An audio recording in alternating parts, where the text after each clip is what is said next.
jamaah. Jamaah.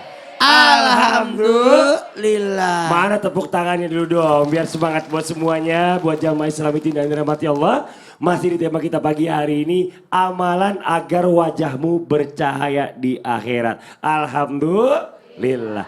Nah sekarang kita lanjut lagi ya. Apa benar katanya ada orang yang sujudnya lama, ada juga yang sujudnya sebentar. Tapi apakah dengan memperlama sujud itu bisa membuat wajah kita bercahaya? Nah katanya seperti itu. Tapi kita tanya dulu kebenaran dari guru kita. Ustadz Syam mohon izin waktunya. Tepuk tangan buat Ustadz Syam. Tapi guruku Ustadz Maulana Habib Utsman, Mas Fadli, jamaah di studio, jamaah di rumah, Al-Quran surah Al-Fath ayat 27. A'udzu billahi minasy syaithanir rajim.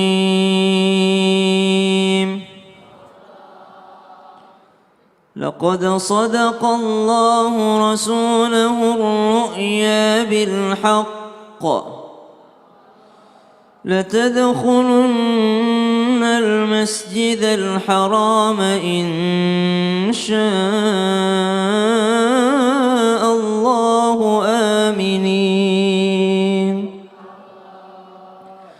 محلقين رؤوسكم ومقصرين لا تخافون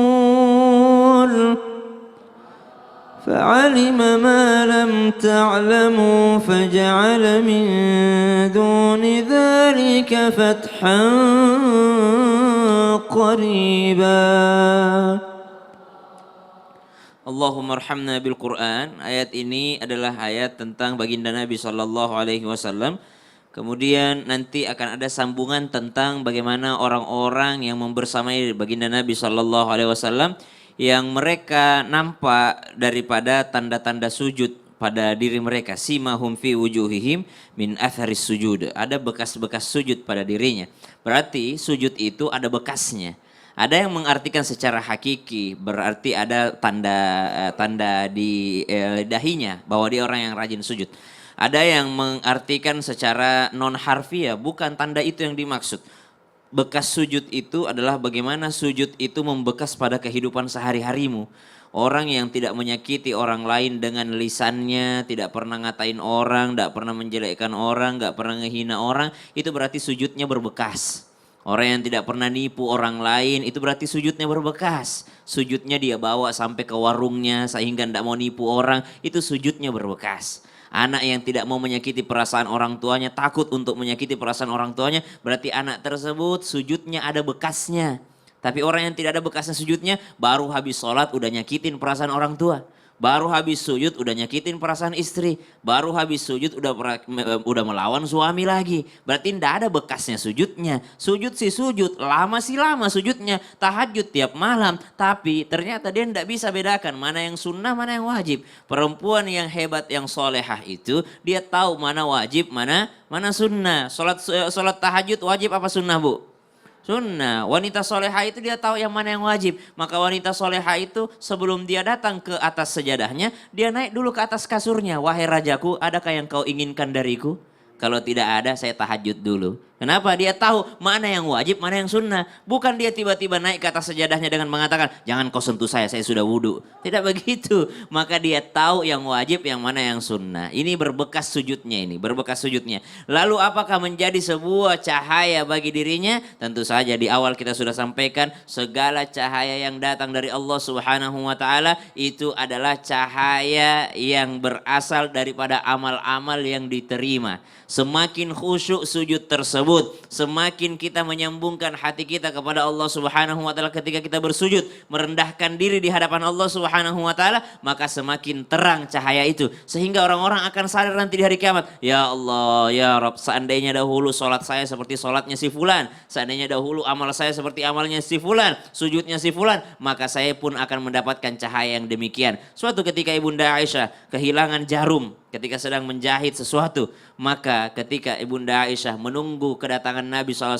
yang sedang sholat. Ketika Nabi SAW baru membuka tirai, langsung ketemu jarumnya. Saking terangnya cahayanya Nabi SAW. Saking terangnya wajahnya Nabi Muhammad SAW. Padahal pada saat itu rumah orang-orang, termasuk rumahnya baginda Nabi SAW, tidak memiliki penerangan seperti rumah kita sekarang ini. Ada yang berapa watt, ribuan watt, puluhan ribu watt. Banyak wattnya rumahnya, tapi hatinya tidak bercahaya. Nabi Muhammad SAW tidak ada wattnya rumahnya, tapi hatinya bercahaya, wajahnya bercahaya. Kenapa? Karena itulah rumah yang diidam-idamkan dengan mengatakan baiti jannati, rumahku surgaku. Jangan sampai rumahnya terang, hatinya gelap. Kalau Nabi SAW meskipun rumahnya tidak ada berapa watt, tapi hatinya terang, sehingga terang terasa rumah tangga tersebut. Tepuk tangan Ustaz Syah, Masya Allah. Oke, sekarang waktunya kita memberikan kesempatan buat jamaah di studio mewakili di rumah untuk bertanya-tanya sama guru-guru kita di Islam Itu Indah. Kalau gitu kita masuk dulu ke segmen Tanya Dong Ustaz. Kami semua tanya dong Ustaz. Oke, boleh yang mau bertanya silakan angkat tangannya yo. Mana? Oh, yang ini dulu nih. Iya, di bawah, permisi sebentar. Masya Allah. Ibu silakan Bu. Iya. Bismillahirrahmanirrahim. Assalamualaikum warahmatullahi wabarakatuh. Waalaikumsalam warahmatullahi wabarakatuh. Perkenalkan, nama saya Siti Kholisoh dari Majelis Ta'lim As-Siraj Bojong Sereh Banjaran Bandung. Tepuk tangan dong. Sama ya, cuma beda kerudung doang sama baju kayaknya. Ya. Silakan Ibu. Mau tanya sama Habib Usman. Habib Izin Usman bertanya. boleh. Banyak yang bisa kita lakukan, banyak istighfar yang bisa kita lakukan. Pertanyaannya, kapan istighfar itu bisa membuat wajah kita bercahaya? Apakah ada waktu tertentu buat baca istighfar? Oh gitu. Itu aja Ibu. Ya. Tepuk tangan buat Ibu Siti Khalisa. Silakan Bib. Bismillahirrahmanirrahim. Allahumma sholli ala sayyidina Muhammad wa ala ali sayyidina Muhammad. Pertanyaannya bagus. Apakah dengan beristighfar menjadikan apa tuh? Bercahaya wajahnya. Dan dengan beristighfar kita mendekatkan diri kepada Allah, dan juga tentunya dengan beristighfar bukan hanya wajahnya bercahaya, melainkan hamba tersebut menjadi hamba Allah yang senantiasa meminta ampunan kepada Allah Subhanahu wa taala. Wa qala Nabi sallallahu alaihi wasallam, "Ya ayuhan nas tubu ila Allah." Wahai manusia, bertobatlah kepada Allah. Fa inna atubu fil yaum ilaihi mi'ata marrah. Rasulullah sallallahu alaihi wasallam maksum tanpa dosa. Yang kita tahu Nabi Muhammad sallallahu alaihi wasallam tidak memiliki dosa. Dan bahkan Nabi Muhammad sallallahu alaihi wasallam satu-satunya nabi yang tidak memiliki salah kepada Allah. Yang banyak sujudnya, banyak minta ampunannya, banyak mendekatkan diri kepada Allah, banyak salatnya sampai kakinya bengkak. Banyak ibadahnya, bukan sebentar-bentar tidur. Rasulullah sedikit tidurnya, kita sedikit-sedikit tidur. Rasulullah sedikit makannya, kita sedikit-sedikit makan. Rasulullah Shallallahu Alaihi Wasallam adalah makhluk Allah, hamba Allah, ciptaannya Allah, tapi berbeda dengan manusia yang lain. Karena apa? Karena Nabi Muhammad Shallallahu Alaihi Wasallam yang kita kenal memiliki akhlakul karimah, budi pekerti yang baik, akhlaknya akhlak Al-Quran, khuluqul Quran. Dan Nabi Muhammad Shallallahu Alaihi Wasallam bersabda, wahai manusia, wahai sahabat-sahabatku, taubatlah kepada Allah, minta ampunan kepada Allah, karena Allah Subhanahu wa taala akan mengabulkan doamu dengan beristighfar. Karena Allah Subhanahu wa taala akan mendekatkan kamu dengan Allah ketika kamu beristighfar. Karena Nabi Muhammad SAW kata Rasulullah, karena aku selalu bertaubat kepadanya sehari nggak kurang sebanyak 100 kali. Bahkan dikatakan bahwasanya Rasulullah beristighfar sampai 1000 kali lebih. Kita umatnya Rasulullah jangankan 100 kali, 33 kali habis sholat aja malas, ya kan? Ya kan, ilahi ya Rabbi subhanallah, malas. Habis sholat langsung kabur. Enggak baca Allahumma antas salam, wa minkas salam, enggak dibaca. Habis sholat assalamualaikum, assalamualaikum, bid'ah pulang. Inilah banyak yang dimana mereka mengurang-ngurangin. Bedanya kita dengan yang lain, kita ini banyak. Habis sholat ada bacaannya, habis sholat angkat tangan. Dia dikurangin, nggak ada tuh pulang. Ini bid'ah, nggak benar, nggak ada zaman Rasulullah. Ingat, Orang yang berzikir bersama-sama, berzikir bersama-sama merupakan sebuah keberkahan dan ridhonya Allah Subhanahu wa taala. Rasulullah Shallallahu alaihi wasallam selalu mengajaknya kepada sahabatnya untuk beristighfar, minta ampunan kepada Allah, mendekatkan diri kepada Allah. Dan Rasulullah Shallallahu alaihi wasallam kapan waktu terbaik untuk bertaubat sehingga wajahnya bercahaya, hatinya bercahaya, pikirannya bercahaya adalah sepertiga malam. Jadi yang paling baik waktu untuk beristighfar, minta ampunan kepada Allah adalah sepertiga malam. Bertaubat kepada Allah, minta ampunan kepada Allah, ingat dosa-dosanya. Hari ini berbuat apaan? Gibahin temannya gak? Sirik, hasut, dengki kepada temannya gak? Minta maaf sama mereka. Minta maaf. Jangan sampai ada satu hari di mana engkau tidak mendapatkan ampunannya Allah, tidak akan mendapatkan maaf dari temanmu sendiri. Sebelum temanmu meninggal, minta maaf. Perhatiin ya. Tepuk tangan buat Habib Usman. Ini Masya Allah. Kita lanjut lagi. Yang mau bertanya lagi boleh silakan angkat tangannya yo. Dari sebelah sini nih. Mana nih, ini ya. Iya, silakan Ibu. Assalamualaikum warahmatullahi wabarakatuh. Waalaikumsalam warahmatullahi wabarakatuh. Santai aja Bu, jangan buru-buru. Belanda masih jauh. Perkenalkan, nama saya Ibu Yuyun dari Ibu Yuyun. Majelis Taklim Asirot Banjaran Bandung. Tepuk tangan buat Ibu Yuyun. Silakan Ibu Yuyun. Saya mau bertanya pada Ustadz Maulana. Boleh. Pak Ustadz katanya sering mandi subuh bisa membuat bisa membuat wajah ke kita bercahaya di dunia akhirat. Masya Allah. Tapi saya sering melakukan mandi, kenapa muka saya nggak bercahaya gitu? Oh iya. Ya Allah. Meriang iya Ustadz. Meriang iya Ibu Yuyun. Gitu aja pertanyaan saya. Assalamualaikum warahmatullahi wabarakatuh. Waalaikumsalam. Ibu Yuyun ini kalau mandi subuh, kalau habis kena serangan fajar dari suaminya. Tepuk tangan buat Ibu Yuyun. Masya Allah. Silakan dijawab satu Maulana. Kepada semuanya dengarkan baik-baik. Mandi itu pakai air hangat atau air dingin? Yang benar itu yang di luar tubuh pakai air dingin. Yang di dalam tubuh pakai air hangat. Jangan dibalik. Mandi pakai air dingin, air hangat. Minumnya pakai air es. Nah, harusnya, mohon maaf ya, kita ambil gambaran seperti ini. Mohon izin kepada semuanya. Ustadz, bukankah orang yang mandi di waktu subuh itu wajahnya bercahaya? Jawabannya iya.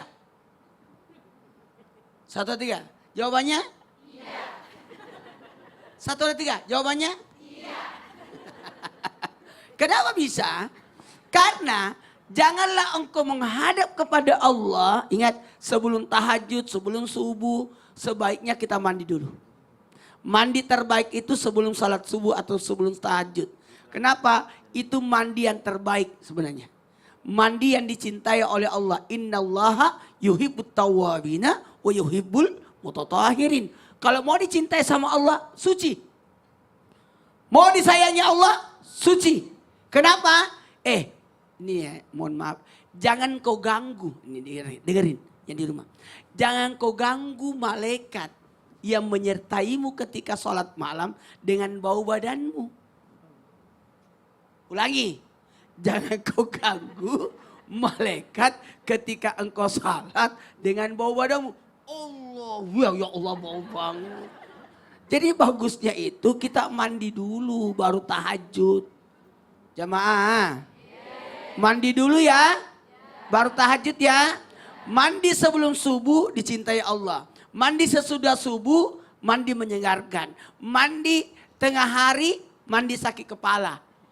Mandi sore hari mempercepat penuaan. Mandi antara maghrib isya merusak saraf. Mandi sesudah isya merusak tulang. Jadi mandi terbaik mandi sebelum subuh. Di atas jam 1. Itu paling bagus. Mandi paling terbagus itu di atas jam 1, jam 2 itu mandi paling bagus. Jangan tahajud sebelum mandi. Jangan salat subuh sebelum mandi. Mandi dulu sehingga membuat kita segar. Apakah membuat sakit? Jawabannya tidak. Yang membuat sakit itu kalau mandi tengah malam. Jam 11, jam 10. Itu. Tapi kalau mandi di atas jam 1, mandi yang paling aman. mandi terbaik itu. Apalagi membuat ingat peredaran darah lancar, wajahnya bercahaya. Awet muda orang yang suka mandi. Tepuk tangan buat Ustadz Maulana. Masya Allah. Satu lagi penanya boleh kita kasih kesempatan yang mau nanya angkat tangan ayo. Di mana sebelah kanan nih? Oh yang bawah dulu. Boleh Ibu izin. Oke silakan Ibu. Bismillahirrahmanirrahim. Assalamualaikum warahmatullahi taala wabarakatuh. Waalaikumsalam. Tanya dong warahmatullahi Ustadz. wabarakatuh. Silakan Saya Ibu. mau tanya sama Habib Usman. Habib Usman namanya Ibu Saha. Iya, Nama namanya. perkenalkan nama Silakan, saya Ibu Dede Ibu dari Dede. Majelis Asyirot Bojong Sereh Banjaran Bandung. Masya Allah tepuk tangan buat Ibu Dede. Pertanyaannya Ibu. Puasa itu bikin awet muda Masya Allah. dan wajah bercahaya di akhirat. Masya Allah. Yang saya tanyakan, apakah puasa itu hanya puasa tertentu saja atau semuanya? Bu? Semua puasa. Iya. Baik yang wajib maupun yang sunnah gitu ya Bu ya. Iya. Oke. Terima kasih atas jawabannya. Kan belum dijawab, belum terima kasih aja. Terima kasih. Mohon maaf ya Pak. Pertanyaannya gitu. Ya, terima kasih. Assalamualaikum Iya. warahmatullahi Terima wabarakatuh. kasih banyak Ibu Dede. Tepuk tangan buat Ibu Dede sekali lagi. Ya Allah, orang belum dijawab. Ayo udah terima kasih dia. Terima kasih atas Hebat. pertanyaannya. Iya. Terima Silakan Bib. kasih Mas Fadli. Mas Fadli. Terima kasih Ustadz Maulana. Iya, iya. Terima kasih Ustadz Syam. Bismillahirrahmanirrahim. Allahumma salli ala Sayyidina Muhammad wa ala ali Sayyidina Muhammad. Sumu tasihu. Puasa itu mendapatkan kesehatan. Bukan hanya mendatangkan kesehatan. Puasa juga menerangkan wajahnya. Mendatangkan cahaya di wajahnya. Menerangkan cahaya di hatinya. Dan jadi orang baik insya Allah. Jadi puasa itu bukan hanya menahan nafsunya seperti Ustadz Maulana. Bukan begitu Ustadz Maulana? Iya. Karena Ustadz belum nikah Maulana. lagi. Ustadz Maulana ini yang paling banyak puasa di antara kita semua. Karena apa? Yang paling banyak bebannya. Dan menahan bebannya. Jangan sampai bebannya keluar. Berbahaya, bukan begitu Ustadz? Ini arahnya kemana sih sebetulnya? Puasa. Oh, puasa. Karena kamu punya istri. Puasa itu bukan hanya wajib. Yakni di bulan suci Ramadan. Kita tahu bahwasanya wanita itu nggak perlu puasa sunnah. Nggak perlu sholat sunnah. Nggak perlu apa lagi? Hah? Yang sunnah-sunnah nggak perlu. Cukup taat kepada Allah dan Rasulnya. Puasa di bulan Ramadan. Dia qadha ketika haidnya, nifasnya dan lain sebagainya. Dan yang ketiga taat sama suaminya. Cukup 3. Dakhalal jannah, masuk surga lewat pintu manapun. Cuman itu doang. Ya kan? Taat kepada Allah dan Rasulnya. Berarti kan sholat 5 waktu. Ya kan? Taat kepada Allah dan Rasulnya. Mengikuti aturan Allah dan Rasulnya. Nggak berbuat zina, judi, khamar, maksiat dan lain sebagainya. Dia tinggalkan. Karena taat kepada Allah dan Rasulnya. Berpuasa di bulan Ramadan. Dia ganti, dia qadha. Dia mengerjakan Ramadan dengan sempurna. Dan yang ketiga taat sama suaminya. Masuk surga lewat manapun. Tapi kebanyakan yang paling lemah di antara mereka adalah taat sama suami. Karena menganggap suaminya temannya. Karena menganggap suaminya, lo udah gue kasih jangan kurang ajar. Ya kan? Karena begitu. Karena menganggap, duit saya lebih banyak dari kamu. Atau dihinakan dan lain sebagainya. Itulah yang membuat terjadi hal-hal yang tidak baik antara istri dan suaminya. Dan tentunya puasa tentu saja menjadikan sebuah keberkahan. Dan membuat keberkahan dalam kehidupannya. Puasa Senin Kemis mendatangkan cahaya wajahnya. Puasa Ayyamul Bid, ya kan? Yaumil tanggal 13, 14, 15. Tanggal 13, 14, 15 terang bulan bahasa kitanya. Terus kapan lagi? Puasa sunnah Rajab, puasa sunnah Sya'ban. 3 hari, ini bulan Sya'ban nih. 3 hari awal, 3 hari tengah dan 3 hari akhir. Tapi akhirnya itu di tanggal 25, 26, 27. Takut 28-nya ataupun menyamai daripada Ramadan. Jadi seling 1 hari. Akhir Sya'ban.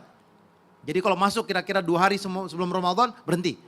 Jadi awal, tengah dan akhir. Atau puasa lagi kapan? Bulan Muharram. Banyak puasa yang dilakukan oleh Nabi Muhammad SAW dan diikuti oleh sahabat Rasulullah SAW. Dan kita sebagai umatnya mengikuti puasa tersebut. Dan ini merupakan perkara sunnah. Perkara sunnah yang mendatangkan kebaikan dan keberkahan. Siapa orang yang berpuasa mendatangkan kebaikan keberkahan. Siapa orang yang puasa akan dekat kepada Allah. Hanya Allah lah yang membalasnya dan Allah Subhanahu wa taala yang akan menghitung pahala tersebut dan hamba tersebut mendapatkan ridhonya Allah Subhanahu wa taala. Jadi pertanyaan Masya Allah, mau cahaya di wajahnya berarti Masya dengan Allah. puasa salah Wah, satunya. satu lagi penanya, boleh silakan angkat tangannya mau bertanya. Wah, ini dari atas dari tadi udah begini-begini terus dia dikasihan ibu nih. Mohon izin ibu silakan. Punten ibu. Bismillahirrahmanirrahim. Assalamualaikum warahmatullahi wabarakatuh. Waalaikumsalam warahmatullahi wabarakatuh. Tanya dong Ustadz. Silakan ibu. Saya mau bertanya pada Ustadz Sam. Ustadz Syam, Siap boleh. Ibu, boleh. Eh, Namanya ibu punten Sa. Perkenalkan, nama saya Uun Tuti Unima. Uun Tuti Alima. Unima. Unima. Terus Un juga karena awalnya udah Uun. Oh, udah Uun. Unima. Ya. Orang Dari- Sundaan ini mah. Dari Majelis Taklim Ashirod, Bojong Sereh, Banjaran, Bandung. Tepuk tangan buat Ibu Uun. Pertanyaan nih ibu. Saya mau bertanya, kalau saya rajin ke masjid Ya. dan langsung ke masjid, terus Ketika azan mungkin gitu ya? Ketika mendengar adzan, Heeh. apakah itu bisa membuat muka saya bisa jadi bercahaya? Glowing. Ya, Eh, glowing. Masya Allah. Bisa bercahaya. Iya itu aja Bu Uun. Ya sekian dan terima kasih. Iya. Assalamualaikum warahmatullahi Iya. wabarakatuh. Waalaikumsalam warahmatullahi wabarakatuh. Ibu jangan Eh, diketawain temennya. bentar dulu. Kalau ibu juga bertanya pasti Iya. begitu Sama gayanya. grogi. Ibu yang kita mohon dijawab Ustadz Syam, fadal Baik, silakan. bismillahirrahmanirrahim. Mohon izin guru-guru kami, jamaah yang bertanya, jamaah di studio, jamaah di rumah. Al-Quran surah Al-Baqarah ayat 151, 152. A'udzu billahi minasy syaithanir rajim. Allah. كما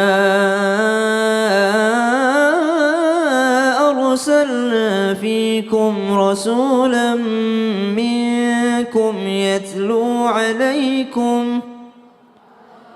يتلو عليكم آياتنا ويزكيكم ويعلمكم الكتاب والحكمة ويعلمكم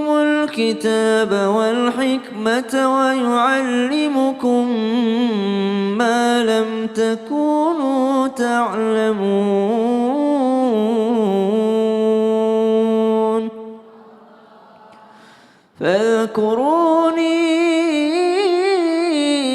أذكركم واشكروا لي ولا تكفرون.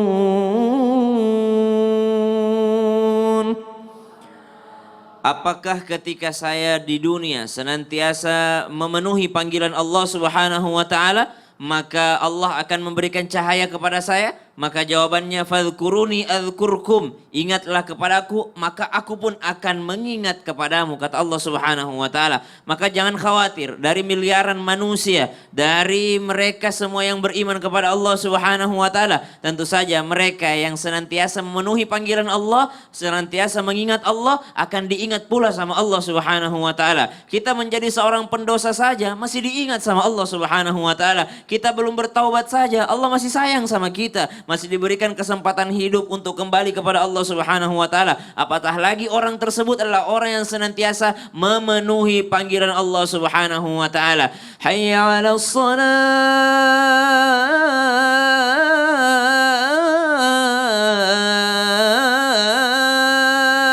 shalah. Mari dirikan salat. Seorang Rabi bin Khaytham, seorang Thabit al-Bunani pernah mengatakan, pernah diriwayatkan bahwa mereka ini orang-orang yang selama hidupnya senantiasa ada duduk di masjid sebelum dikumandangkan azan. Jadi jangankan segera ke masjid mendengar azan, senantiasa 40 tahun sebelum meninggal dunia, seumur hidupnya 40 tahun ini sudah ada di masjid sebelum dikumandangkannya azan. Bagaimana orang-orang ini rela untuk kehilangan segalanya untuk dia mendapatkan sholat. Bagaimana tidak Allah memberikan cahaya kepada wajah mereka. Bagaimana tidak Allah akan memberikan cahaya kepada hatinya. Dan bagaimana mungkin Allah tidak memberikan cahaya di hari kiamat kelak bagi orang orang-orang yang senantiasa menjaga panggilan Allah Subhanahu wa Masya taala. Allah. Jadi kalau mau pengen dipanggil ke Masjidil Haram, sering-seringlah memenuhi panggilan masjid yang ada di Bojong. Bojong apa?